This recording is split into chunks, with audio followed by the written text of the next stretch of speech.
Hello students, আজকে যে চ্যাপ্টারটা নিয়ে আমরা আলোচনা করব সেটা খুব ইম্পর্টেন্ট একটা পার্ট।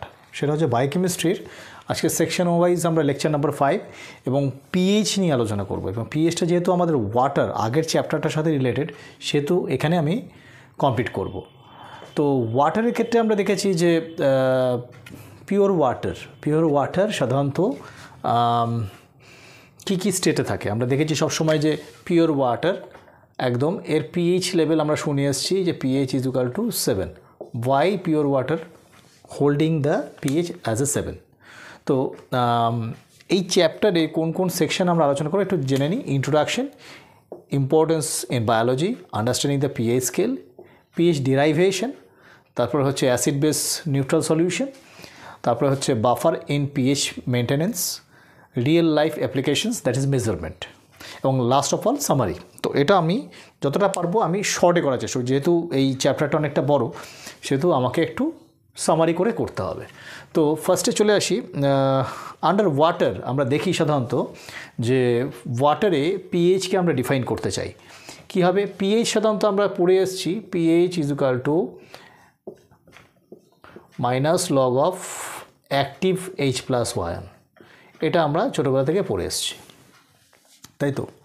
তো পিওর ওয়াটারে সবসময় কিন্তু সাধারণত হাইড্রোজেন আয়নস এবং হাইড্রোক্সিল আয়নস ব্রেকডাউন হয়, বাট ব্রেকডাউনের ফ্রিকোয়েন্সিটা কিন্তু খুবই কম, very very very মাইনুটস।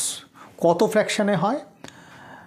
Among 10 millions of water molecules, only one water molecules will be break down into H plus ion and OH minus ion. Basically breakdown হওয়ার পরও কিন্তু H plus ion free অবস্থায় থাকে না, সাধারণত hydronium ion মানে আমরা যেটাকে বলি H3O প্লাস আয়ন হিসাবে এক্সিস্ট করে। বাট আমরা ধরে নিচ্ছি যখন ফ্রি হিসাবে থাকছে সেটা হচ্ছে H প্লাস আয়ন, ঠিক আছে। তো তাহলে কনসেন্ট্রেশন কীভাবে বিচার করতে পারবো? কনসেন্ট্রেশন আমরা যে তাহলে কী বললাম আমি, যদি active value of H plus ion কতটা রয়েছে রেসিডিউয়াল, তাহলে আমরা যদি বলি তাহলে কনসেন্ট্রেশন কী দেখতে পাচ্ছি এখানে। কনসেন্ট্রেশন হচ্ছে basically amount of solute divided by amount of solvent.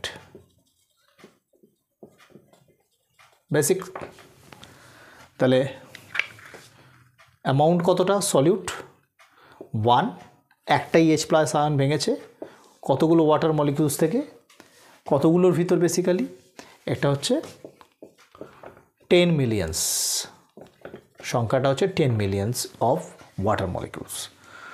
So এটাকে যদি আমি ফ্র্যাকশানে আমি নিয়ে আসি তাহলে আমি লিখতে পারি 1/10⁻⁷। আবার আমি লিখতে পারি 1 × 10⁻⁻⁷। এটা কিসের ভ্যালুয়েশন দেখছি? H plus ion concentration. So যে কোনো বায়োকেমিক্যাল রিয়েকশানে এটা কিন্তু ধরে নেওয়া হচ্ছে যে ওয়াটার মলিকুল যখন ডিসোসিয়েট হচ্ছে তখন ইকুইলিব্রিয়াম রেটে কিন্তু dissociate H plus plus OH minus আয়ন কনসেন্ট্রেশনের ইকুইভ্যালেন্ট, মানে 1 মোল যদি ডিসোসিয়েট হয় তাহলে 1 H প্লাস আয়ন অ্যান্ড 1 OH মাইনাস আয়ন ক্রিয়েট করবে, তৈরি হবে। তাহলে সেই রেসপেক্টে আমরা দেখতে পারবো যে যতটা আমরা H প্লাস আয়ন এখানে ডিসোসিয়েট হবে ততটাই কিন্তু OH মাইনাস আয়ন। তাহলে একটা যদি হয় একটাই, তাহলে OH মাইনাস আয়নের ক্ষেত্রেও কিন্তু আমরা কনসেন্ট্রেশন কতটা পাচ্ছি? 1 × 10⁻⁷। খুব ইজি, বোঝা গেল। এরপরে যদি টোটাল আয়নিক কনসেন্ট্রেশন কত যদি লিখতে হয় তাহলে আমরা লিখতে পারি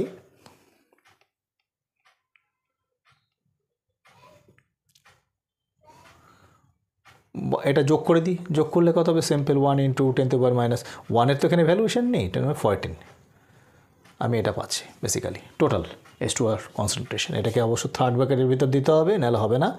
তাহলে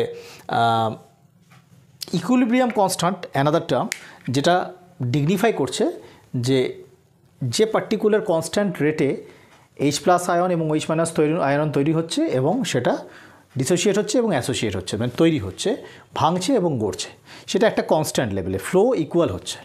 তো ইকুইলিব্রিয়াম কনস্ট্যান্টকে আমরা একটা ভ্যালুয়েশনে লিখি, কি লিখি? সাধারণত আমরা লিখি কে ই কিউ লিখতে পারি, ইকুইলিব্রিয়াম কনস্ট্যান্ট। তাহলে কে কিউ ভ্যালুয়েশন যদি দেখি তাহলে কী হবে দেখব।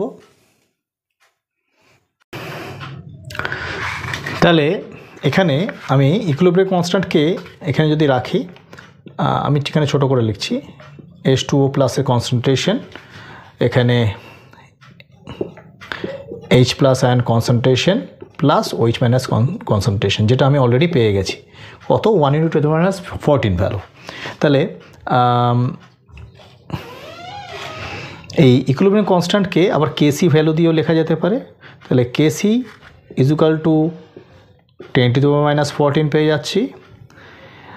সেটা হচ্ছে তাহলে sum up of H plus এবং OH মাইনাস কনসেন্ট্রেশন। তাহলে একে আমি আয়নিক প্রোডাক্ট কনসেন্ট্রেশন বলেও বলতে পারি। তাহলে আয়নিক প্রোডাক্ট কনসেন্ট্রেশনকে আমরা সাধারণত KW দিয়ে মেনশন করি। KW ইজ ইকুয়াল টু 10⁻14, এটা হচ্ছে টোটাল অ্যামাউন্ট। এটা অবশ্য KWই হবে বেসিক্যালি, মানে আমি ইকুইলিব্রিয়াম কনস্ট্যান্টের হাইড্রোজেন ওয়াটার মলিকিউলের ওয়াটার কনসেন্ট্রেশন যদি এখানে তুলে দিই, তাহলে এখানে আয়নিক প্রোডাক্টের টোটাল ভ্যালুটা আমরা পাচ্ছি 10⁻14। তারপরে আমরা চলে আসি ডাইরেক্ট কনসেন্ট্রেশন লেভেল। তাহলে KW H plus ion concentration plus OH minus ion concentration, এটা আমরা জানি। জাস্ট এখানে ভ্যালু চেঞ্জ করে দিই, ইজ ইকুয়াল টু 10⁻14 লিখতে পারি। তাহলে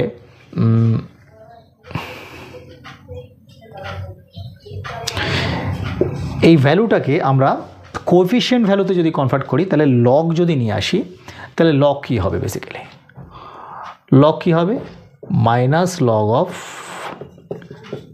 H প্লাস আয়ন plus minus log of OH minus আয়ন is equal two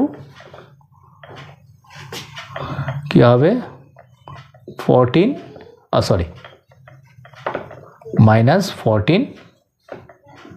log base 10, তাই তো? পেলাম, খুব ইজি। আমি -1 দিয়ে মাল্টিপ্লাই করি, কত দিয়ে? -1 দিয়ে আমি মাল্টিপ্লাই করছি প্রত্যেকটাকে। তাহলে মাইনাস লগ কী হবে?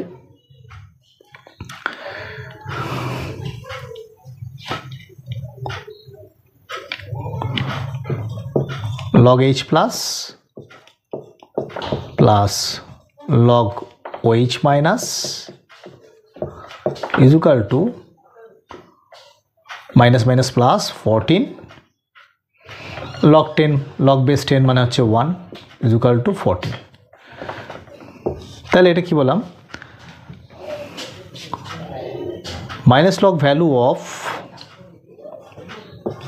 H প্লাস আয়ন কনসেন্ট্রেশনকে আমরা pH বলছি, আর OH মাইনাস কনসেন্ট্রেশনকে আমরা কি বলছি? pOH ভ্যালু বলছি, ইজ ইকুয়াল টু 14। তাহলে ইন বিটুইন যদি ডিরাইভ করে pH এবং pOH এর কনসেন্ট্রেশন ইন্টারমিডিয়েট একটা কনসেন্ট্রেশন যদি আসে, pH is equivalent to pOH, তাহলে তার মিডিয়াম ভ্যালু হবে 7, তাই তো? 14 মাঝামাঝি। তাহলে ইন বিটুইন একটা স্টেজ যেখানে দুটো কনসেন্ট্রেশন সেম এবং আমরা এটাকে নিউট্রাল pH হিসেবে গণ্য করতে পারি। তাহলে এবারে বাকি জিনিসগুলো মোটামুটি আমরা জানি। কি? pH স্কেল আমরা দেখেছি, pH ভ্যালু যেখানে ধরা হচ্ছে pH 7 হচ্ছে, এটাকে কনসিডার করছি neutral, less than 7 it is acidic and greater than 7 basic। কত রেঞ্জ পর্যন্ত যেতে পারে? ম্যাক্সিমাম 14 পর্যন্ত যেতে পারবে, আর মিনিমাম কত? 0 পর্যন্ত যেতে পারবে। যত নিচের দিকে pH যাবে তোমার অ্যাসিডিটি বাড়বে। কত ফোল্ড বাড়বে? সাধারণত একটা ক্যালকুলেশন করা হয়েছে যেখানে দেখা যাচ্ছে for each and every 1 fold of reduction or addition of pH 1, the acidity or alkalinity will be increase or decrease by 10-fold. কতটা? 10-fold.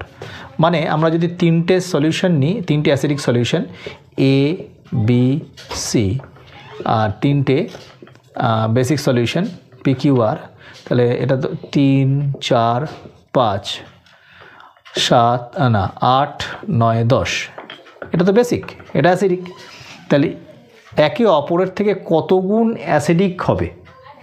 এটা 4 is basically 10 times acidic than 5 and 3 is basically 10 times acidic than 4. একইভাবে এখানেও সেই 10 টাইমসের ক্যালকুলেশনটা আছে। ঠিক আছে, বোঝা গেল? এবারে এর ইম্পর্টেন্স কী রয়েছে? ডেরিভেশন তো হয়ে গেল, আমাদের ইম্পর্টেন্স, আমাদের বায়োলজিক্যাল সিস্টেমে কী ইম্পর্টেন্স রয়েছে আমরা দেখি। পিওর ওয়াটারের ভ্যালু হচ্ছে তোমার পিএইচ ভ্যালু হচ্ছে 7। এই পিএইচ ভ্যালু 7-এর কাছাকাছি নিউট্রাল ভ্যালুতে আমাদের শরীরের মেন যে তোমার অক্সিজেন সাপ্লাই করে হার্টে, ফাইনালি সমস্ত কিছু রক্তে গিয়েই তো মেশে, তো সেই ব্লাডের যে পিএইচ ভ্যালু সেটা কিন্তু অলমোস্ট নিউট্রাল, সেটা হচ্ছে 7.4। কেন?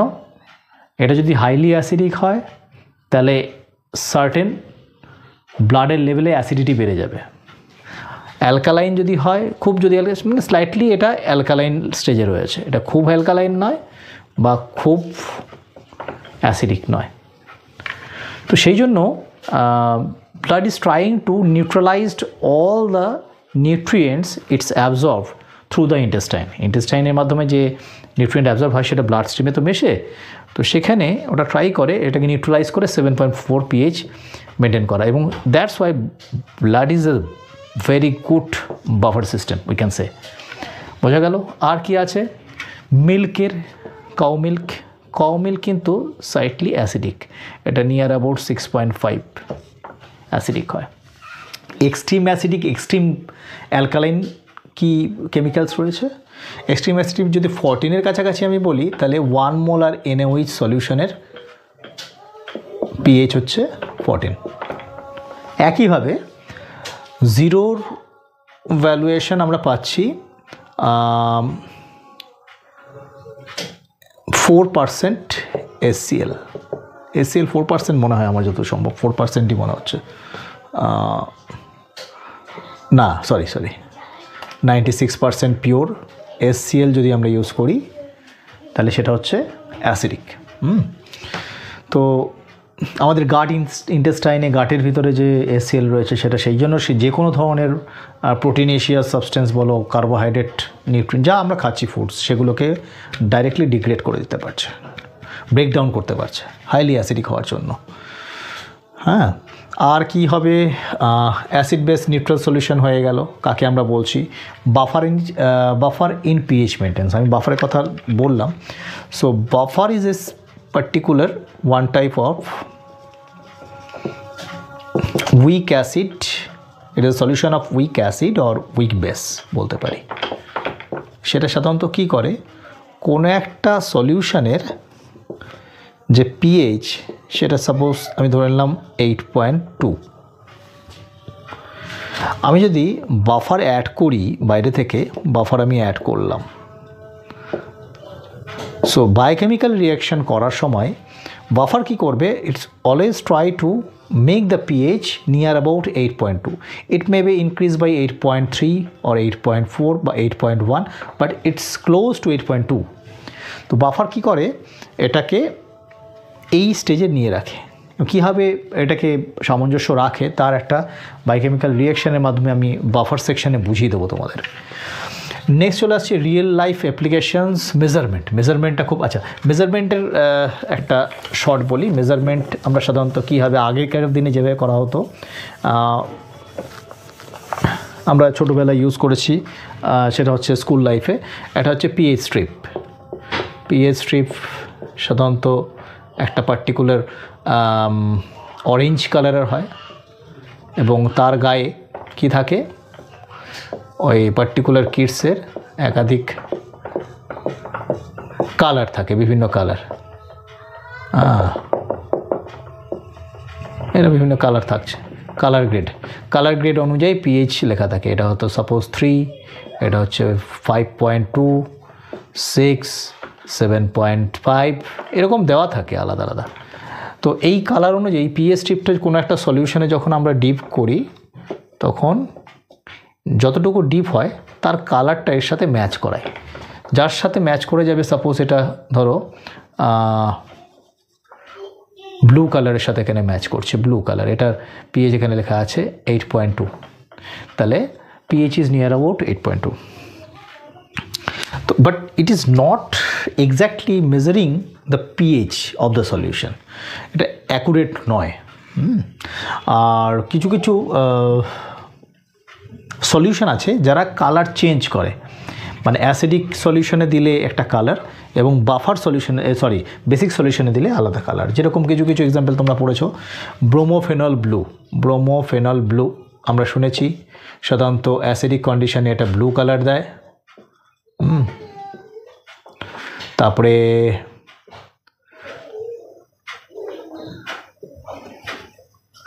মিথিলিন অরেঞ্জ, আর কি আছে, ফেনপথ্যালিন,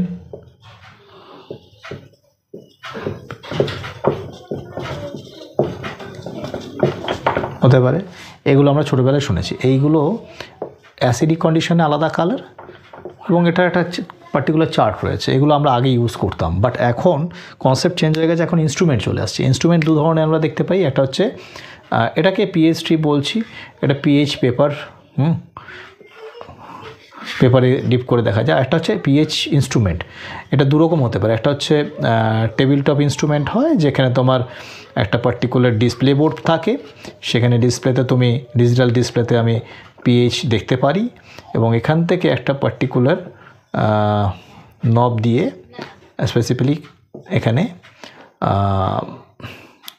পিএইচ টেস্টারের যে ইউনিটটা সেটা থাকে, সেটাকে বলা হচ্ছে প্রোব।